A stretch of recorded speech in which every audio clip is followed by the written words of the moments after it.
से class 10th का त्रैमासिक परीक्षा जुलाई 2026 में दे रहे हो और आप लोगों का पेपर जो है 1 जुलाई को होने जा रहा है। ठीक है, तो 1 जुलाई के लिए हम लोग ना संस्कृत का क्वेश्चन पेपर लेके आ चुके हैं और इस वीडियो में ऑब्जेक्टिव क्वेश्चंस के साथ में आपको हम सब्जेक्टिव क्वेश्चन का आंसर की बताने वाले हैं और साथ में ये भी बताएंगे कि इसका पीडीएफ आप कैसे डाउनलोड कर पाइएगा।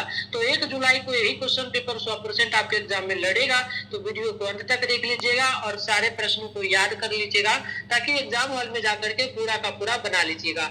देखिए 70 ऑब्जेक्टिव रहेगा जिसमें से आपको 40 ऑब्जेक्टिव बनाना है और समय वगैरह की बात करेंगे तो 3 घंटा का आपको समय दिया जाएगा। टोटल 80 नंबर का जो है आप लोगों का एग्जाम होगा। विषय को देखिएगा 105 रहेगा संस्कृत का और यहाँ से हम लोग शुरुआत करते हैं। उससे पहले आप लोगों से एक रिक्वेस्ट रहेगा, चैनल पे पहली बार आए और अभी तक सब्सक्राइब नहीं किए तो चैनल को सब्सक्राइब करके बेल आइकन को ऑल पे प्रेस कर लीजिए।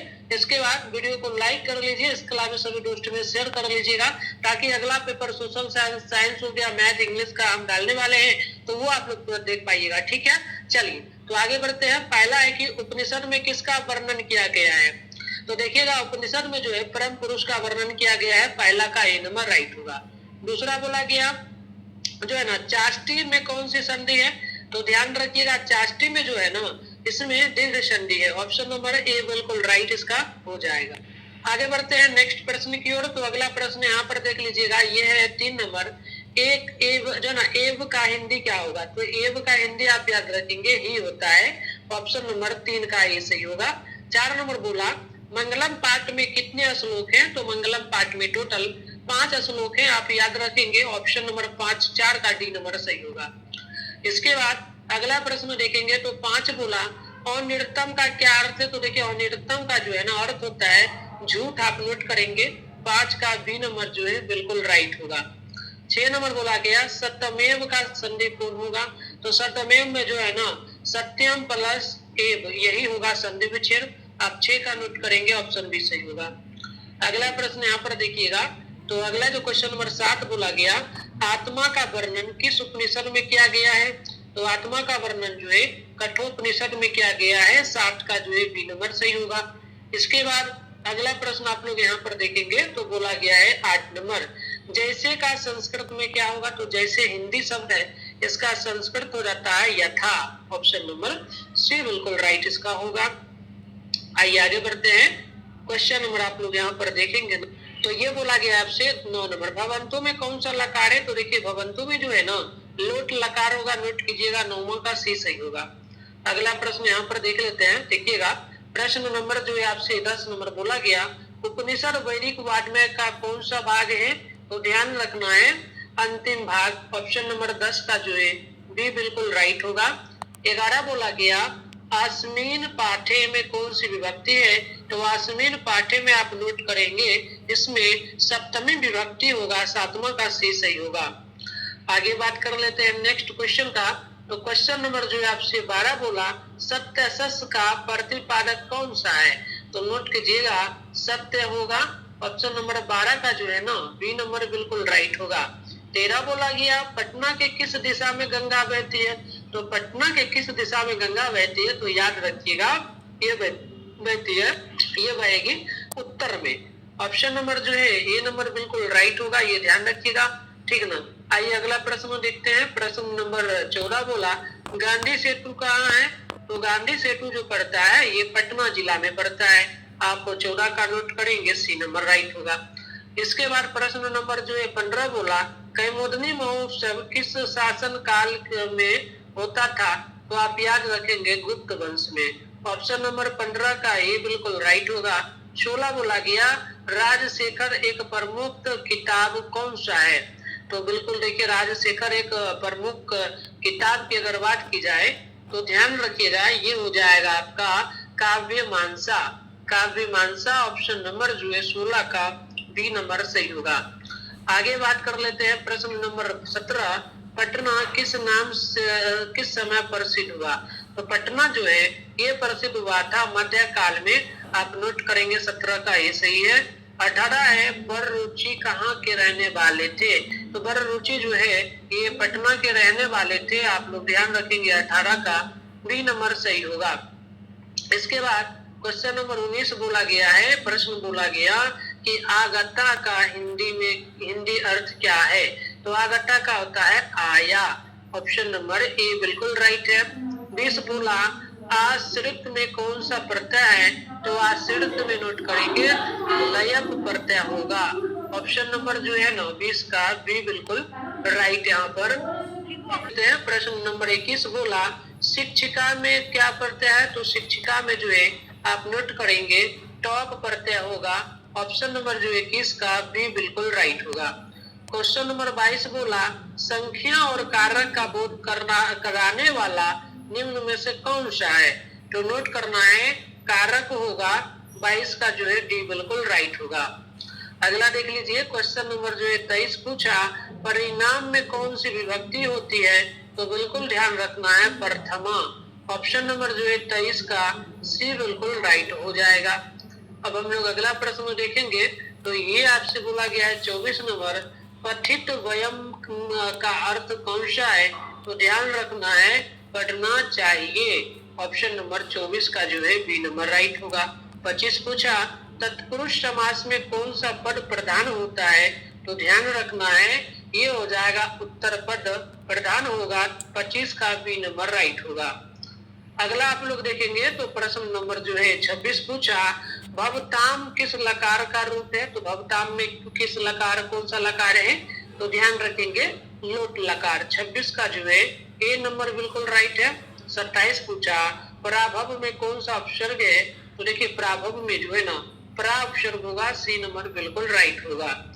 आगे देखेंगे क्वेश्चन नंबर 28 अनर्थ में कौन सा समास है। तो नोट कीजिएगा इसमें नग समास होगा। 28 का बी नंबर परफेक्ट है। 29 पूछा रमेशा में रमेशा का संधि विच्छेद क्या होगा। तो नोट करना है रमा जोड़ ईसा। ऑप्शन नंबर सी बिल्कुल राइट होगा। अगला प्रश्न देख लीजिएगा 30 बोला लताया में कौन सा विभक्ति है। तो लताया में ध्यान रखिएगा इसमें हो जाएगा पंचमी षष्ठी विभक्ति। ऑप्शन नंबर सी बिल्कुल राइट होगा। ये आप लोगों को ध्यान रखना है। चलिए आगे बात करते हैं साथियों नेक्स्ट क्वेश्चन का। ठीक ना उससे पहले अभी तक चैनल को सब्सक्राइब नहीं किए तो चैनल को सब्सक्राइब करके बेल आइकन कॉल पे प्रेस कीजिए। वीडियो को लाइक करिए। इसके अलावा सभी दोस्त में शेयर करिए ताकि अगला जो आपका पेपर होगा ना उसका वीडियो डालेंगे तो तुरंत देख पाइएगा। चलिए 31 नंबर देखते हैं आदाय व्यय में कौन सा उपसर्ग है। तो ध्यान रखना है 31 का इसमें आपका जो है आर व्यय होगा। आर उपसर्ग होगा। ऑप्शन नंबर भी सही है। अगला क्वेश्चन देखिएगा। अगला जो प्रश्न आपसे बोला गया ये आपसे बोला गया है 32 नंबर दही के योग में किस विभक्ति का प्रयोग होता है। तो नोट करना है ये हो जाएगा पंचमी विभक्ति। ऑप्शन नंबर जो है 32 का डी बिल्कुल सही होगा। आगे बात कर लेते हैं प्रश्न नंबर 33 का संप्रदान कारक में किस विभक्ति का प्रयोग किया गया है। तो याद रखना है ये हो जाएगा चतुर्थी विभक्ति का। 33 का सी नंबर सही होगा। आगे बात कर लेते हैं प्रश्न नंबर जो है 34 का भवतः शब्द का सप्तमी विभक्ति बहुवचन का रूप कौन सा है। तो नोट करना है ये हो जाएगा भवतसु। ऑप्शन 34 का बी बिल्कुल राइट होगा। आगे बात करते हैं क्वेश्चन नंबर 35 का किस समास का पहला पद व्यय होता है। तो नोट करना है ये हो जाएगा आपका ऑप्शन नंबर 35 है ना 35 का हो जाएगा अव्ययी जन अव्ययी भाव। ऑप्शन नंबर बी बिल्कुल 35वां का राइट हो जाएगा। आगे देखते हैं नेक्स्ट प्रश्न 36 नंबर विग्रह करने में चौ का प्रयोग किस समास में होता है। तो नोट कीजिएगा द्वंद्व समास में। 36 का बी बिल्कुल राइट होगा। आगे नेक्स्ट क्वेश्चन आप देखेंगे यहाँ पर तो ये है 37 नंबर विशेषणम विशेषण बहुलम सूत्र का उदाहरण क्या होगा। तो नोट करना है नीलो जो है उत्पलवम। ऑप्शन नंबर 37 का ये सही होगा। आगे बात करते हैं प्रश्न नंबर 38 का मुनि शब्द पंचमी विभक्ति एक वचन में क्या होगा। तो नोट करिएगा इसमें मुने होगा। 38 का ये बिल्कुल राइट हो जाएगा। अगला प्रश्न देखेंगे तो ये है 39 राजसु में कौन सी विभक्ति है। तो नोट कीजिएगा सप्तमी विभक्ति है। ऑप्शन नंबर सी बिल्कुल इसका राइट होगा। ठीक, अब आइए आगे बात करते हैं नेक्स्ट क्वेश्चन का। तो अगला क्वेश्चन नंबर जो है आपसे बोला गया है यहाँ पर 40 नंबर, गंगायाम इस पद में मूल क्या है? तो इस पद का मूल जो होगा गंगा, ऑप्शन नंबर नोट कीजिएगा, गंगा होगा। ए नंबर बिल्कुल राइट होगा। तो हमने जो है आपको टोटल 40 ऑब्जेक्टिव करवा दिया है। आप सारे प्रश्न को याद कर लीजिए ताकि एग्जाम में जाके बना लीजिएगा। 40 ही आपको बनाना है। और सब्जेक्टिव जो बचा है देख सकते हो, ये सारा का सारा सब्जेक्टिव क्वेश्चंस है। इसका आंसर जो है अगला वीडियो में आएगा, लेकिन इसका आंसर हम गूगल में अपलोड कर दिए हैं। तो गूगल से कैसे डाउनलोड करना है, चलिए गूगल में चल के डाउनलोड करने के लिए आपको सिखा देते हैं। और उसके बाद वीडियो भी आएगा, तो चैनल को सब्सक्राइब करके बेल आइकन कॉल पे प्रेस करके रखिए। तो चलिए गूगल में चलेंगे हम लोग अब। तो इसके लिए गूगल ओपन कर लीजिएगा, सर्च बार के आइकन पे क्लिक करके mittunstudycenter.in सर्च कर लेंगे। ऊपर करेंगे इस वाले वेबसाइट पर जो है क्लिक करना है आपको। क्लिक करते कुछ इस प्रकार से इंटरफेस ओपन होगा।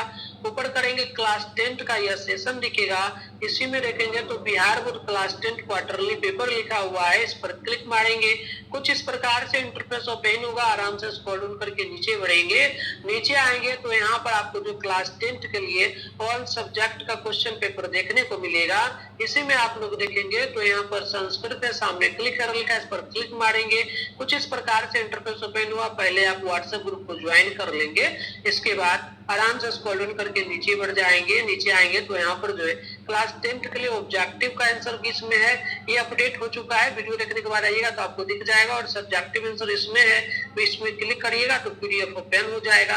तो ऐसे करके आप यहाँ से ले लेंगे। और भी जो पेपर है जैसे कि हिंदी हो गया, साइंस हो गया, सोशल साइंस हो गया, है ना, साथ में देखेंगे मैथ है, इंग्लिश, उर्दू, नॉन हिंदी, सबका आप यहाँ से एग्जाम के दिन आकर के अपना अपना डाउनलोड कर लीजिएगा।